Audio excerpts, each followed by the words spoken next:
అప్పుడు friends. Okay. Ravi గారు అన్నా అన్నా ఆ, అన్నా చాలా హ్యాపీగా ఉంది. అన్నా థ్యాంక్ యూ అన్న. 2010 సంథింగ్ స్పెషల్ నుంచి క్యాస్ట్ వరకు ఇన్నేళ్ళ టైంలో ఒక సినిమా స్టార్ట్ చేసి ఆపేశారు. రిలీజ్ అయిందన్నా, రిలీజ్ అయింది అంటే 2017లో రిలీజ్ అయింది. జీ5 ఓటీటీలో ఉంది. సో ఇప్పటికి ఆ సినిమా తర్వాతలా ఎక్కువ బిగ్ స్క్రీన్ రాలేదు. టీవీ వరకు మీ ఆడియన్స్ సఫిషియెంట్ బాగున్నారు అండ్ మిమ్మల్ని బాగా ఆదరిస్తున్నారు. అవును. అండ్ ఇలాంటి కాంట్రవర్షియల్ కాన్సెప్ట్తో మీరు ఆడియన్స్ని ఎంటర్టైన్ చేద్దామని ఏ రకంగా అనుకుంటున్నారు? అండ్ ఇలాంటి కాన్సెప్ట్స్ వల్ల మీకు ఉండే టీవీ ఇమేజ్ కూడా ఏమైనా డ్యామేజ్ అయ్యే ఛాన్స్ ఉంటుందేమో కదా అని. లేదన్నా, అంటే 2010 చెప్పినట్టు అక్కడ నుంచి 2017 was an eye opener. Cinema కొంచెం జాగ్రత్తగా చేయాలి, it is not every one's cup of tea అన్నట్టు అర్థం చేసుకున్న బిజినెస్. దాని తర్వాత I wanted to be a big fish in a small pond. అలానే ఉందాం, టీవీ ఉంది కదా మనకి, అదే చేసుకుంటూ పోదాం, అది మనకు నచ్చిన పని వచ్చిన పని కాబట్టి అది. సో యాక్టర్ అవుదాము అన్నప్పుడు ఆఫీసెస్కి వెళ్ళా, డైరెక్టర్స్ని కలిసా, పెద్ద పెద్ద డైరెక్టర్స్ని కలిసా. సార్ నాకు ఒక అవకాశం ఇవ్వండి, I want to prove my self as an actor. ఇక్కడికి వచ్చినప్పుడు ఆ గూగుల్ సెర్చ్ ఆగింది సార్ ఒక్క సెకండ్.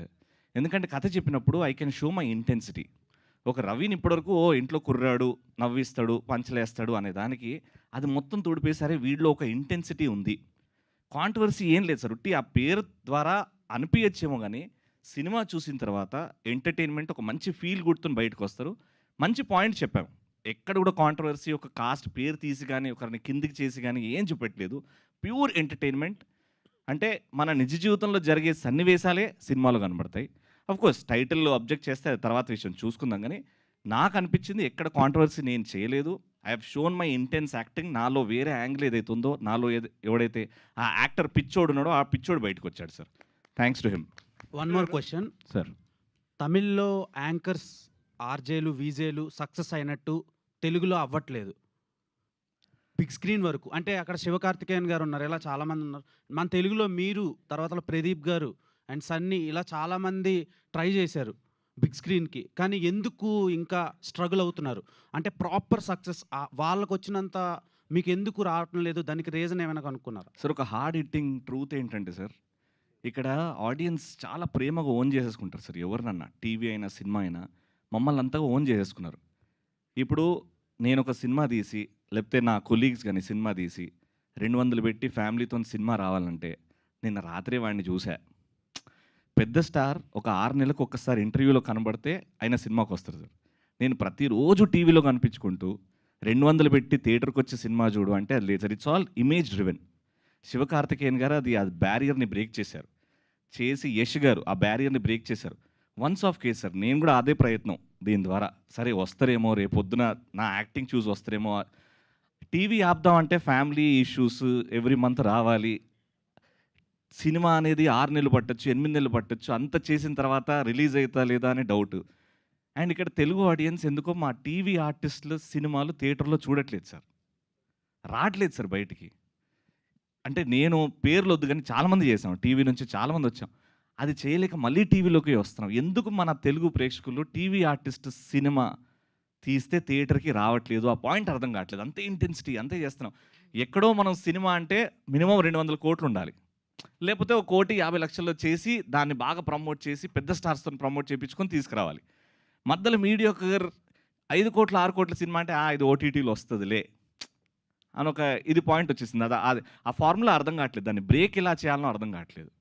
వస్తున్నారు థియేటర్ బయటకు వచ్చి ఏడుస్తున్నారు. కానీ మీరు ఎంపిక చేసుకునే కథలు కావచ్చు అవి రాంగ్ అనుకుంటా, వాళ్ళని మెప్పించలేకపోవడానికి కారణం అదే అనుకుంటా. అంటే అది కూడా ఉండదు అనే అభిప్రాయం కాదు. అంటే నా ఎంచుకునే కథలు రాంగ్ అయి ఉంటాయి కదా, వాళ్ళని మెప్పించలేకపోవచ్చు కదా సార్. నా వరకు నేను నా టీవీలో ఉన్న కొలీగ్స్, ఆర్టిస్ట్ కానివ్వండి, యాంకర్స్ కానివ్వండి, ఒక డైరెక్టర్తో ట్రావెల్ చేస్తాం. ఒక 3 months ట్రావెల్ చేసి రాసుకుంటాం. ఒక ప్రొడ్యూసర్ ఇంతే పెడతా అంటాడు. మనం అంతే బడ్జెట్లో ఈ అనుకున్న స్టోరీకి న్యాయం చేయాలి.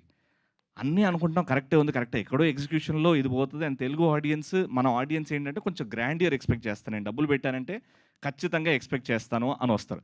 ఎక్కడ నా ఎక్స్పెక్టేషన్స్ ఒక పాయింట్ తగ్గినా అబ్బా పోయిందిరా అనే ఆ టాక్ వచ్చేస్తారు. ఇంకా అంటే 100% ఇస్తున్నాం మేమైతే. ఏదో ఒక శుక్రవారం మాకంటూ ఒక రోజు ఉంటుంది. ఆ రోజు జనాలు వస్తారు. ఆ రోజున ఒక వారం రోజులు సినిమా నడుస్తుంది. పెద్ద డైరెక్టర్ చూస్తాడు, వీళ్ళు యాక్టర్ ఉన్నాడు అని పిలుచుకుంటాడు. అక్కడ నుంచి జర్నీ స్టార్ట్ చేయొచ్చు అన్న నమ్మకంతో ఇంకా ప్రయత్నిస్తూనే ఉన్నాం సార్. అంతే. అరుణ్ సందేశ్ గారు. వరుణ్ గారు వరుణ్ గారు మీరు ఇందులో ఎయిర్గా అంటే గాలికి సంబంధించి వాయువుకి సంబంధించిన ఒక గ్లిమ్స్లో కనబడుతుంది. సో ఈ సినిమా అంటే చాలామంది ఒక యాక్టర్స్ అంటే బ్యాక్గ్రౌండ్ ఏంటి, సో వాళ్ళు ఏంటి, ఏ క్యాస్ట్ అనేది కూడా లెక్కలేసుకునేటువంటి ప్రపంచంలో మన ఇండస్ట్రీలో కొంతమంది అభిప్రాయం ఉంది. ఈ సినిమా తర్వాత వరుణ్ సందేశ్కి సంబంధించి ఎలాంటి అభిప్రాయం మారుతుంది? సో ఆ రోల్ అనేది మీ పర్సనాలిటీకి కావచ్చు, మీ వ్యక్తిగతంగా ఎంతవరకు పేరు తీసుకొస్తుంది? ఈ క్యారెక్టర్ అయితే నా బయట నేను ఎట్లా ఉంటాను దానికి అసలు సంబంధం ఉండదు అండి. నేను బేసిక్లీ నేను చెప్పాను కదా, నా చిన్నప్పటి